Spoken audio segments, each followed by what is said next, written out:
So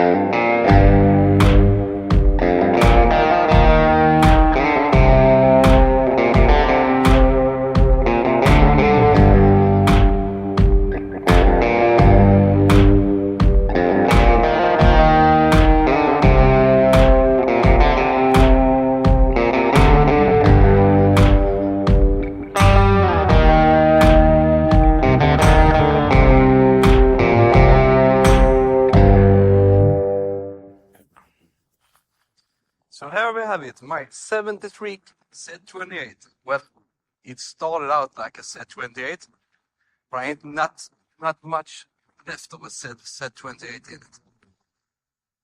It's been a total build for about 5 years. We did everything, all the sheet metal from the roof down is changed, new floors, new tailgate floors, new fenders, new doors, new rear fenders. Pretty much the whole car is new, except the roof, because that was the only thing that was good of the purchase. So it sits on 20-inch XXR 526 rims. Quite hard rims to get a hold of here in Sweden. Bought the last pair in Stockholm. It was like a 7-hour drive. Totally worth it. Behind the rims we got the CPP PTK4 kit that includes the big Pro Touring handle package. It's leaf springs, 19 ways, adjustable shocks in the rear, and we have a sway bar link in the rear too. Can barely see it under the car. You got like 3-way adjustment, so I got it on the middle adjustment right now because I haven't just finished the build, so I haven't got the real feel of the car yet. Even the tank is new. But in the front we got disc brakes, as in the rear, tubular front, lower and upper control arms from CPP as well. Coilovers, 19-way adjustable from Viking shocks. Amazing coilovers. I really like the suspension way of the car. The only thing that I must fix is the steering. I use the regional box, and in higher speeds, like when you're up to 120 miles per hour, 200 kilometers, it gets a little bit sway in the steering, and you don't get the best confidence when it's so sway. And I got a 38mm sway bar in the front from CPP as well. And from the CPP kit as well, you got the brake master, master cylinders, some really bad brake lines in the back that don't fit at all. That was the only negative. I couldn't get it to fit. I don't know how I adjusted it, tried to re-bend it. It was just to throw it in the trash and bend with you. So that's pretty much the suspension part of the car. The power plant is like the holy grail in this car. Here we got it. This is a L88 Corvette 427 factory engine from 1969. We painted it all black just to match in with the theme of the car. With some Edelbrock Performer intake, a Harley 750 double pumper. We got the cammed, we got the heads max ported out. So the next size importing, you need to port out in the engine block for the valves. So it's pretty well built, full rollers, hydraulic cam, hydraulic lifters. It's hydraulic all the way through the engine to get this click and clacking noise as low as possible. Behind it is mated to a TH400 TCI transmission. It's their super Street Fighter transmission, full manual valve body, three gears, amazing transmission. I honestly didn't think it would shift as smooth as it does. So that is in the engine way. paired to a pair of hooker long tube competition headers. The cooling, I went with the Hurricanes 5-way cooler. It's a high flow cooler. Usually they use them in drifting, but I honestly can't get the car hot with this cooler. I have tried everything. Drive it hard, don't have the fans on. It just keeps cool. So the dual 16-inch fans, a bit overkill on this radiator. Amazing for the money. Really surprised how good it works. Here we got the CPP brake master as I talked to. I had some problem with the vacuum because of the jam in the engine. So I went with the Hydro Boost setup. And it's from a Chevy van. I think it's called an Astro van. Really amazing stuff. I will never go back to the original vacuum brake booster again. This will be a standard setup in any of my cars. The brakes is amazing. You don't need to go to the dentist because you just have to slam the brakes and you get all the teeth on the steering wheel as good as the brakes are. Really good. It connects up to the steering pump. So you just connect it up, tee it on the low pressure side, and you go from the high pressure in the pump directly to the Hydro Boost, and then you loop it around to the steering box. And then you get the low pressure out and low pressure out. Really amazing. Actually, I really like it. And that's the part of the engine. Future plans. I want to clean it up a bit more in the engine bay.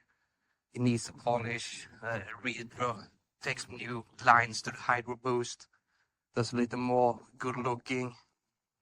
This was a 2-week build to finish the car into a meet. So everything was stressed together. And there are some small parts needs to be changed and redone and tidied up so I can get the best view from the engine bay. We have 3D printed a cover for the radiator too. I don't have it on right now because we're making a mold of it so we can make it in carbon fiber. So that should be a funny part to try out. I also got an extra cooler for the transmission. Could use a fan on it, but the transmission don't go as hot as I thought. So maybe it's overkill, but it's there for the safety. And in the rear, I get the standard 10-bolt, 8.5 Chevy rear axle. Still got the C-clips on. I think I'm running around 600 brake horsepower to the wheels of the rear. And it holds up good. I need to pull an axle to see how the axle looks. But I have ordered a Ford 9-inch with 350 gears in the rear to get it to jump up in power some more. It's 275 right now, so it's a bit tall. So in like 70 to 80 miles per hour or like 100 to 120, you're like 1800 RPMs and just barely touching the gas. And yeah, it could use some lower gears because I don't drive it on the highway that much. It's a city warrior, if you call it that way. Just cruise around, take an ice cream, burn some rubber. You know, a funny weekend car. Some custom things I've done to the body. I removed the position lights on the sides. I just welded them so you couldn't see them anymore. Both in the back and the front. I molded in the Z28 wing so you don't get the gap. Molded it all the way around with glass fiber. And the rear, I can remember the name now. Yeah, but the rear bumper, I have smoothed it from the bolts, so no bolts sticking up. I choose to paint it because I don't like chrome, and I don't think chrome goes good with the gray and black theme.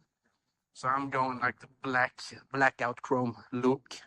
Many people say it's the poor man's chrome, but I actually bought all the chrome new for the car and just painted it black because I couldn't stand it with chrome. It looked so off. And yeah, you can see I tucked the bumper in some more.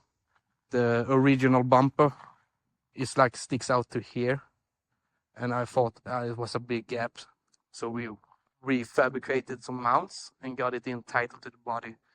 And I actually really like the look of it. I like these small things done with the body that when you see the car driving, you don't notice this right away.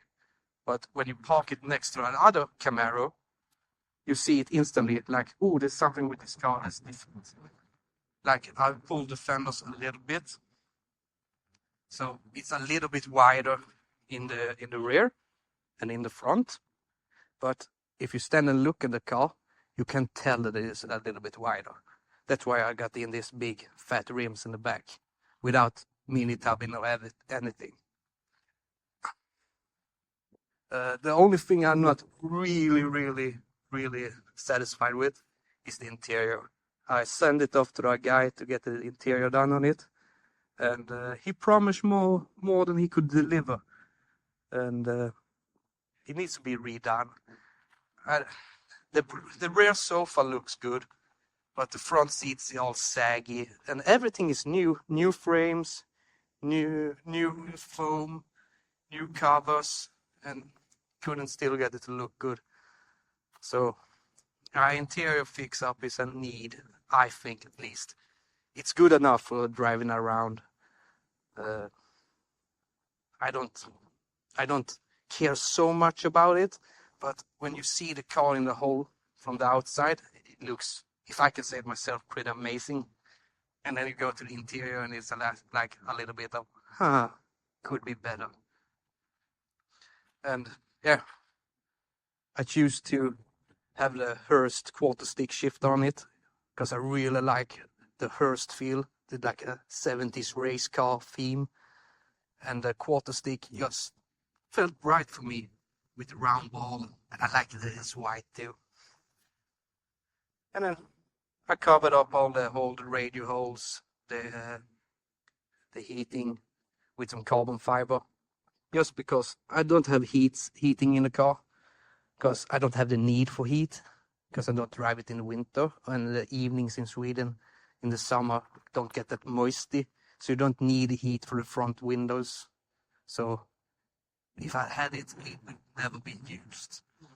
So I just removed it instead of changing it to new. And the radio, I haven't had the time to put a radio in it yet, but it's quite loud. So radio wouldn't be the best of it right now, because I'm running a 3-inch system, and I drop it in front of the rear axle, and I need to redo it. I need to pull it back and have it all the way back, because now it dusts the car. You can drive like on a little bit of a dusty road, and the whole car is dusty. So that's the winter fix, but it's good for now. And there's not pretty much so much more to talk about it. It's a Daytona Gray RS6 color from an Audi, and I reblended it with some other colors to get this gray finish on it, and it's the piano black stripes on it. So that's pretty much the car. I have certainly missed something I've done to it, but hey, possibility for a new video. So is there anything you're wondering, anything you want to know more about, what I think, what I feel about some stuff? Just leave a comment and I can go through it a little more precise, like the braking, suspension, engine, transmission. It's just write a comment and I will do a video about it. Well, see you later.